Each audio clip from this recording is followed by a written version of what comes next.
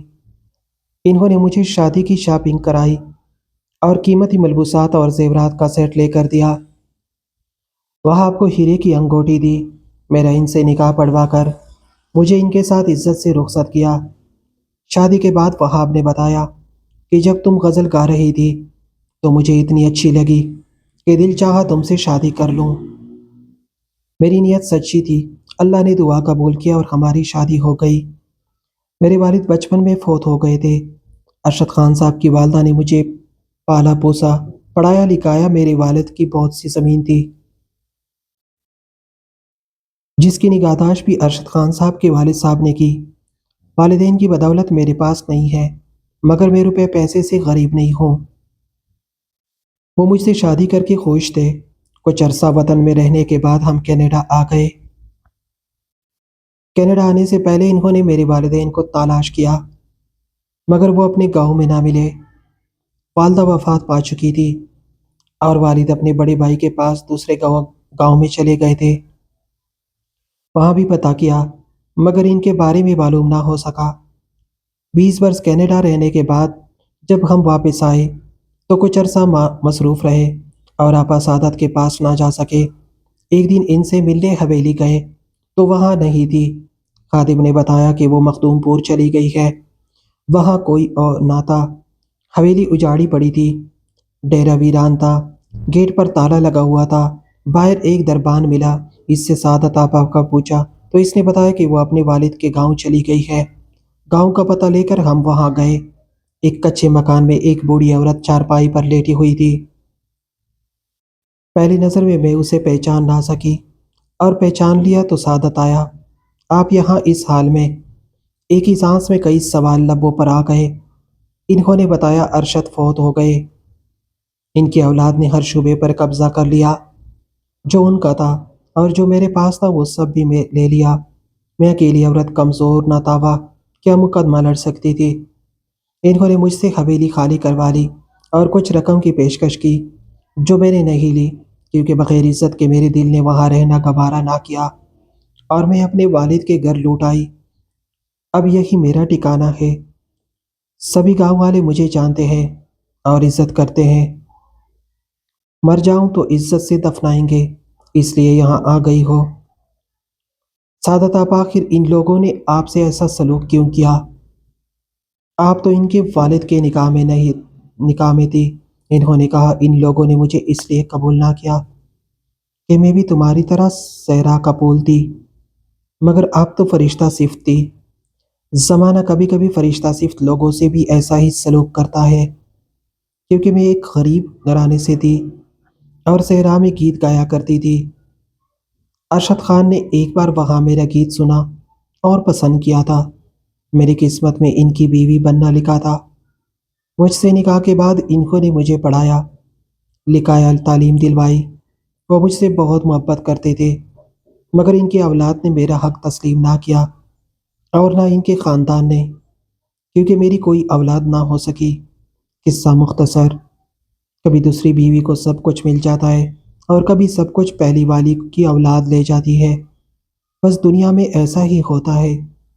اب میں گاؤں کی بچیوں کو پڑھاتی ہوں اور وقت ٹھیک گزر جاتا ہے۔ تم بتاؤ، تم خوش ہو؟ میں نے کہا میں بہت خوش ہوں سعادت اپا۔ میں انہیں شکایت کا موقع نہ دیا اور نہ انہوں نے مجھے۔ یورپ جا کر تو ہماری زندگی اور سوچیں ہی بدل گئی۔ اب وہ آپ کے ماں اور رشتہ دار چاہتے تھے کہ ہم وطن آئے، سو ہم آ گئے۔ آپ سے ملنے کو بھی جی چاہتا تھا۔ آپ کے گاؤں میں فون کا انتظام نہ تھا، اس لیے رابطہ نہ رہے۔ اب آپ ہمارے ساتھ چلیے اور ہمارے ساتھ رہیے۔ بہت اصرار کے باوجود وہ ہمارے ساتھ نہیں آئی۔ انہوں نے کہا کہ یہاں کوئی اسکول نہیں ہے، میں بچیوں کو پڑھاتی ہوں، میری خوشی اس میں ہے۔ کچھ عرصے بعد اطلاع آئی کہ ان کا انتقال ہو گیا ہے۔ وہ آج بھی مجھے یاد آتی ہے۔ وہ بھی صحرا کا ایک پھول تھی۔ انہوں نے میری زندگی تو بنا دی، مگر قسمت نے ان کا ساتھ نہ دیا۔ اللہ تعالیٰ نے مجھے 4 پھول سے بچوں سے نوازا، مگر ان کی جولی میں ایک پھول بھی نہ ڈالا۔ میں انہیں انسانی عظمت کے بلند درجات میں پاتی ہوں۔ اللہ تعالیٰ ان کی مغفرت کرے۔ یا کوئی صحرائی کہانی نہیں، سچائی کا ایک باب ہے۔